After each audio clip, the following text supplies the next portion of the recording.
क्या आपको याद है वो रात जब रिजल्ट आने वाला था और धड़कनें तेज थीं? लाखों छात्रों ने दिन रात एक किए, अपनी नींद कुर्बान की, सिर्फ एक कागज के टुकड़े के लिए। लेकिन जब रिजल्ट आया तो मिला क्या? आंसू, डिप्रेशन और एक ऐसा सच जिसे आज दबाया जा रहा है। आज हम बात करेंगे उस बोर्ड की जो खुद को देश का सबसे बड़ा शिक्षा बोर्ड कहता है, लेकिन उसके फैसलों ने आज छात्रों को टूटने पर मजबूर कर दिया है। चलिए खोलते हैं सीबीएसई का काला सच। सबसे पहले बात करते हैं उन आंकड़ों की जो झूठ नहीं बोलते। इस साल सीबीएसई के पासिंग रेशियो में 3% की गिरावट देखी गई है। सुनने में 3% छोटा लगता है, लेकिन क्या आप जानते हैं इसका मतलब क्या है? इसका मतलब है हजारों ऐसे छात्र जिनका साल बर्बाद हो गया, जिनका आत्मविश्वास चकनाचूर हो गया। सवाल यह है कि अगर बच्चे वही हैं, मेहनत वही है, तो अचानक ये गिरावट क्यों? क्या ये छात्रों की नाकामी है या सिस्टम की सोची समझी साजिश? लेकिन असली नाइंसाफी तो पेपर के सेट्स में छिपी है।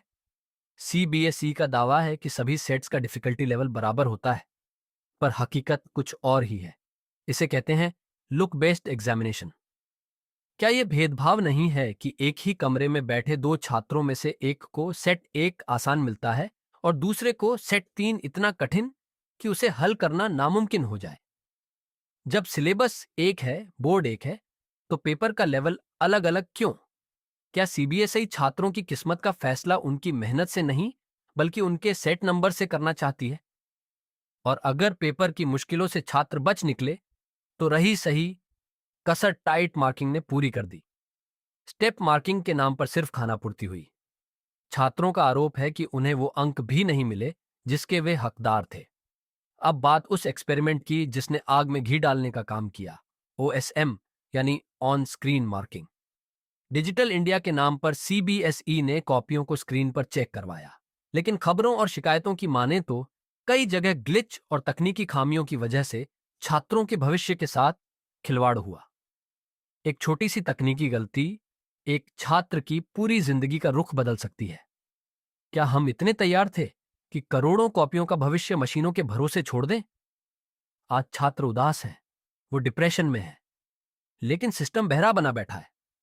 एक 16 से 17 साल का बच्चा जब रिजल्ट देखकर खुद को कमरे में बंद कर लेता है, तो उसकी हार नहीं होती। वो हार इस पूरे देश की शिक्षा प्रणाली की है, सीबीएसई से। हमारा सवाल है, क्या आपकी नीतियों का मकसद छात्रों को शिक्षित करना है या उन्हें मानसिक रूप से तोड़ देना? अगर आप भी सीबीएसई के इस रवैये से सहमत नहीं हैं, तो इस वीडियो को शेयर करें ताकि ये आवाज ऊपर तक पहुंचे। हमें जवाब चाहिए, हमें इंसाफ चाहिए।